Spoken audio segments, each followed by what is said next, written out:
When Jasmine Crockett took the stage for what was supposed to be a routine political panel, no one expected the lightning bolt she was about to drop. Known for being fearless, her comment wasn't a slip of the tongue, it was deliberate, sharpened like a blade, and aimed with surgical precision. She didn't flinch as she said it. Melania Trump had been involved in operational decisions at Mar-a-Lago that extended far beyond the ceremonial role the public was led to believe she held. This wasn't gossip. Crockett claimed to have seen documentation and heard recordings. The studio went quiet for a beat too long. The other panelists, some seasoned journalists, blinked in disbelief. The host awkwardly tried to steer the conversation elsewhere, but the silence had already solidified into a media moment that would be dissected for days. The most unexpected reaction, however, didn't come from the usual defenders on conservative news channels or Trump's legal team. It came from Barron Trump, for years. Barron had remained the most elusive Trump. He was the one who didn't post on social media, rarely appeared in public, and had mostly been shielded from the political spotlight. But what Crockett said struck a nerve. According to sources close to the Trump family, Barron was watching the interview live from a private area within Mar-a-Lago. What he heard wasn't just a critique, it felt like an attack on his mother's integrity. In a moment of impulse, or perhaps calculated resolve, he picked up the phone and called the Palm Beach County Sheriff's Office. He identified himself and filed what the dispatcher described as a formal complaint of media harassment and defamation.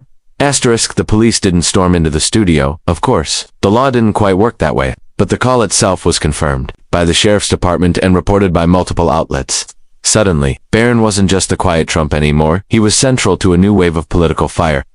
What made the moment even more jarring was the way it unfolded in contrast. Two expectations. Crockett's accusation wasn't thrown out as a headline-grabbing stunt. She was composed, professional, and methodical in her delivery. "This isn't speculation," she told the host. "It's what I've reviewed. It's what I've heard." Melania was active in private dealings that affected the use of government resources, and that deserves scrutiny. She didn't crack a smile, didn't wink at the camera. She wasn't trying to stir up drama. She was issuing a warning. But Barron's reaction turned it into something else. His decision to involve law enforcement elevated what might have been a controversial media moment into a legal and political flashpoint. Commentators quickly divided into camps. Some called it a son's rightful defense of his mother. Others labeled it an overreach, saying Barron had weaponized law enforcement in an attempt to silence a political figure. Crockett, for her part, didn't walk back anything. Instead, she publicly stated, "If we're going to talk about accountability, it doesn't stop at Donald. The Trump family is not off limits when taxpayer money and national security are involved." What had been quietly suspected in political circles now became mainstream discourse. Melania Trump may have had a greater role in her husband's post-presidency maneuvers than anyone wanted to admit. Crockett had cracked that door open, and Barron's reaction all but kicked it down. Pundits across networks began revisiting archived photos, logs, and previously overlooked testimonies. The public's image of Melania and the stoic, disengaged spouse started to blur, and in the center of that shift was Barron, whose phone call not only reignited debate but reshaped it. What made the incident most shocking wasn't the volume of the accusation, or even the content, it was the consequence. Jasmine Crockett had exposed something fragile, something the Trump family had kept under a tight lid. And instead of silence, they responded through Barron in the most unexpected way possible, by calling in the law. Barron Trump's phone call to the Palm Beach County Sheriff's Office was more than just a spur-of-a-moment reaction. It marked a new chapter in how the Trump family, particularly its youngest member, was willing to engage with public controversy. Until then, Barron had been seen largely as off-limits, protected from the harsh glare of political media. His rare appearances were usually confined to formal events or brief public sightings, and the press had largely honored an unspoken rule to leave him alone. That changed the moment his voice was heard in an official report, lodged with a local law enforcement agency over remarks made by Congresswoman Jasmine Crockett. His complaint was brief but pointed. According to a leaked summary from the sheriff's office, Barron described the television broadcast as targeted, dishonest, and defamatory. He specifically referenced Crockett's statement, suggesting that Melania Trump had directed or influenced security and financial decisions after leaving the White House. He didn't cite laws, but the implication was clear. He believed his mother had been defamed in a public forum, and he wanted authorities to intervene. Police confirmed receiving the call but made no moves to initiate an investigation or press charges. Still, the mere fact that a private citizen, albeit the son of a former president, called the police over a public political statement caused ripples through both legal and media circles. The scenario was without precedent. Rarely had a member of any former presidential family called law enforcement over televised commentary by a sitting member of Congress. Legal scholars weighed in almost immediately. Most argued that while Barron had every right to express concern, there was no legal standing for action. Crockett was shielded by the protections granted to members of Congress and the First Amendment. But the story wasn't about the light, it was about the message. Asterisk, what was clear from Barron's actions was that he no longer saw himself as a mere bystander. At 19, he was stepping into territory previously owned by his father and older siblings, the battlefield of political conflict. But Barron did it differently. He didn't tweet, post on Truth Social, or appear on Fox News. He made a formal call, one that could be recorded, documented, and archived. Asterisk, the calculated nature of that decision wasn't lost on anyone.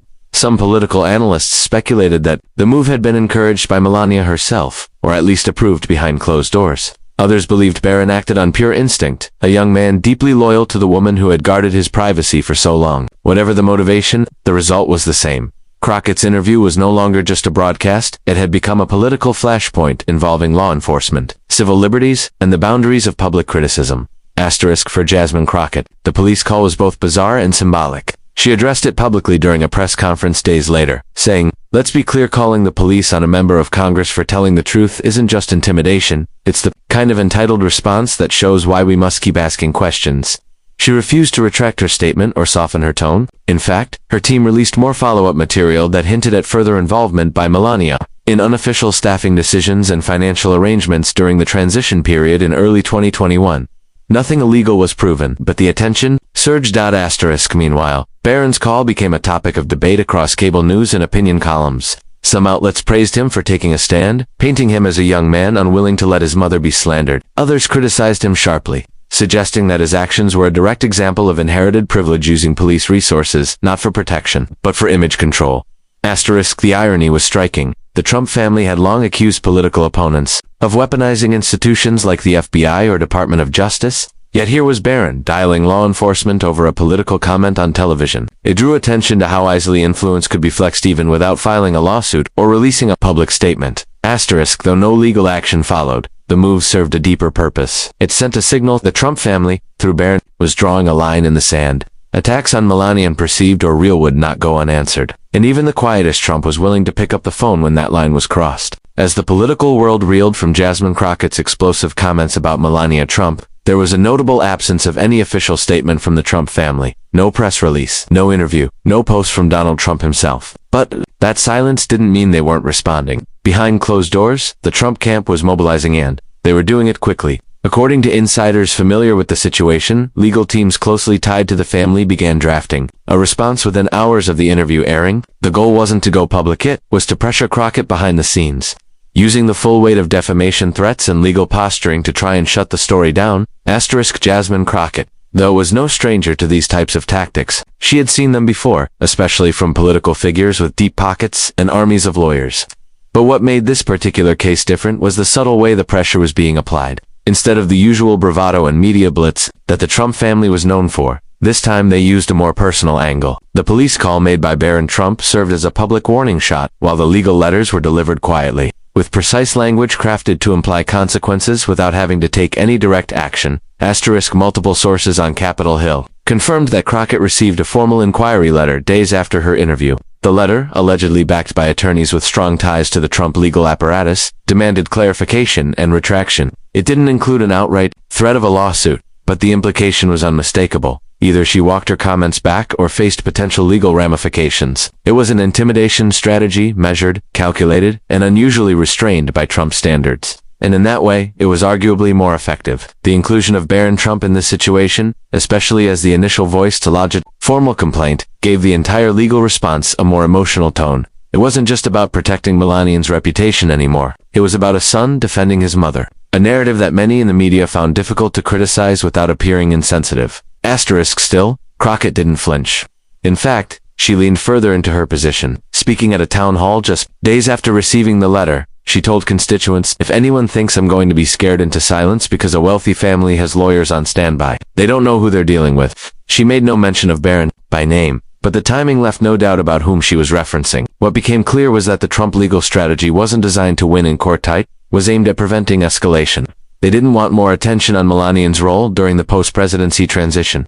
They didn't want further scrutiny of her involvement in private security arrangements or financial matters connected to Mar-a-Lago. They wanted silence. Asterisk, but Barron's role, intentional or not, changed the tone of that entire effort. His police call had turned what might have remained a media skirmish into a multi-front battle, legal experts noted. How unusual it was for someone not directly mentioned in Crockett's statement to initiate official complaints. But in this case, the gesture added a layer of sentimentality that traditional legal threats often lack. By putting Barron at the center of the response, even briefly, the Trump family shifted the narrative from accountability to protection. Asterisk, the gamble had mixed results. While some viewers and pundits saw Barron as a concerned son defending his mother from what they perceived as political attacks, others viewed the entire situation as a coordinated attempt to use youth and emotion as a shield against legitimate inquiry. Critics argued that the strategy was manipulative, leveraging the Mun Trump, who had been mostly untouched by controversy, in order to frame a legal response in softer terms. And in doing so, they gave the appearance of moral high ground while still executing a well-worn playbook of silencing dissent through legal intimidation. Asterisk, Crockett's refusal to back down exposed the limitations of that approach. The legal threat didn't scare her.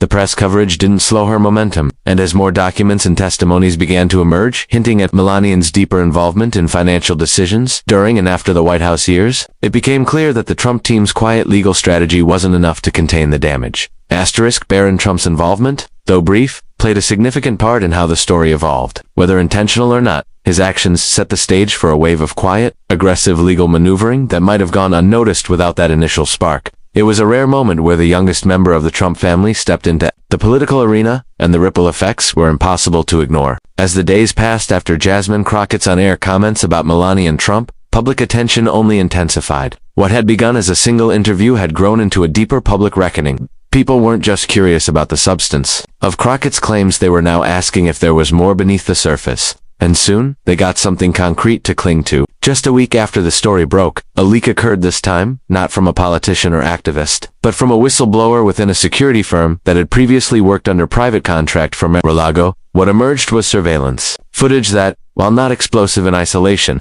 provided fuel to Crockett's assertion that Melania Trump's post-White House involvement had been much more hands-on than publicly acknowledged. Asterisk, the footage, dated February 2021, showed Melania inside a restricted administrative area of Trump Tower. She was seen entering the room with two unidentified men, both dressed in business attire, and remaining there for nearly 40 minutes. The room in question was reportedly used for managing operations related to the Trump Organization's private security. And more notably, it was also where classified materials had previously been stored during Donald Trump's transition out of the presidency. Asterisk, the clip didn't include audio, and it didn't show anything explicitly illegal. But the questions it raised were impossible to ignore. Why was Melania in that room? Who were the men she met with? And what kind of decisions, if any, were made during that meeting?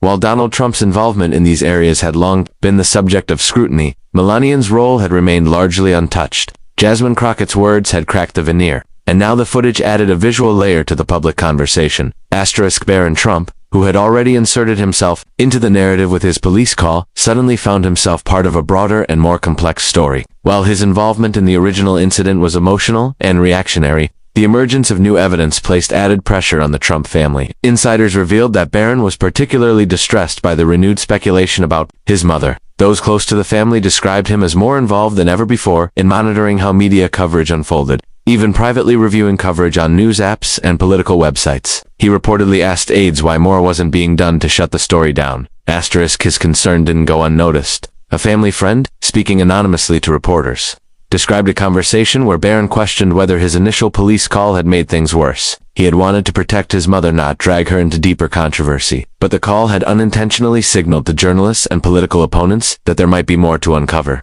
What started as an effort to quiet the noise may have, in effect, amplified it. Asterisk, by the second week, political commentators began revisiting timelines and piecing together information previously overlooked. Financial disclosures were re-examined. Names of shell companies connected to the Trump family were mentioned on air by legal analysts. A small but growing chorus of voices began asking why Melania Trump had not been required to testify or provide any public statements regarding these matters, especially if she had played any role in coordinating private security or internal communications at Mar-a-Lago. Asterisk, Crockett, who had remained firm in her position, used the momentum to call for further investigation. In a speech at a community event, she stated, "I said what I said because the public deserves transparency. This isn't about who wore what or smiled for cameras. This is about power, and whether it was being used responsibly by everyone, not just the former president." Asterisk, Barron's earlier action continued to be a lightning rod. While some on the right used it to portray the family as victims of relentless political harassment, Others saw it as a sign that even the quietest Trump knew the danger of letting this story evolve unchecked. He had unintentionally framed his mother not just as a target but as someone who needed protection from a truth that was still unraveling. Asterisk, the footage wasn't definitive proof, but it gave the public just enough to keep asking hard questions. Who approved those private meetings? Why was Melania present in those rooms? And more importantly, was this a glimpse into an unseen part of the Trump family's post-White House operations? Asterisk, Barron's actions, well-intentioned though they may have been, had made it clear this wasn't a passing media storm. It was a battle over truth, image, and influence, and the youngest Trump had already taken a side. As the dust began to settle around the firestorm sparked by Jasmine Crockett's televised remarks, the nation was left reflecting on the strange collision of politics, privilege, and personal loyalty. At the center of it all stood Barron Trump, longer just a silent observer in the backdrop of America's most controversial family, but now an active participant in the narrative. His decision to involve law enforcement over Crockett's accusations marked a clear turning point, not just in his public image, but in how the Trump family operates in moments of pressure. Asterisk, for many Americans, Barron's actions raised fundamental questions. Had he overstepped by calling the police on a member of Congress, exercising her free speech, or was he simply acting out of loyalty, doing what any child might do when a parent is suddenly thrust into the crosshairs of controversy? The answer likely lies somewhere in between. His youth, his limited public exposure, and his emotional proximity to the subject complicated the issue far more than anyone expected. What might have been brushed off as a performative move became the spark for a wider and far more serious investigation into Melania's role in the post-presidency years. Asterisk, Jasmine Crockett, meanwhile, came out of the ordeal with her credibility intact and, for some, even elevated. Her refusal to back down in the face of legal threats and political intimidation cemented her reputation as a lawmaker unwilling to play by the unspoken rules of protecting political elites. Her statements, once viewed as incendiary, began to gain traction as legitimate lines of inquiry, especially once the leaked footage surfaced. Even her critics were forced to acknowledge that she hadn't simply taken a cheap shot. She'd touched a nerve the Trump family clearly didn't want exposed. Asterisk, in retrospect, Barron's involvement, however unintentional, had the opposite effect of what he likely intended. Instead of shutting down the conversation, it intensified it. Instead of silencing Crockett, it empowered her. And instead of protecting Melania's image, it invited a level of scrutiny she had managed to avoid. Throughout much of her husband's time in office, asterisk, this moment was more than a scandal. It became a symbol. It reflected how power operates in the modern era, not just through press conferences and courtrooms, but through whispers, personal gestures, and calculated silence. It showed how even the quietest figure in a powerful family can trigger a national reckoning simply by making one phone call. Asterisk, and perhaps most importantly, it marked the end of Barron Trump's political invisibility. Whether he likes it or not, his actions placed him on the board, no longer a pawn protected by media courtesy, but a piece in the high-stakes game of political narrative. What role he plays moving forward remains to be seen. But one thing is certain, his voice, once silent, has now been heard and it carries consequence.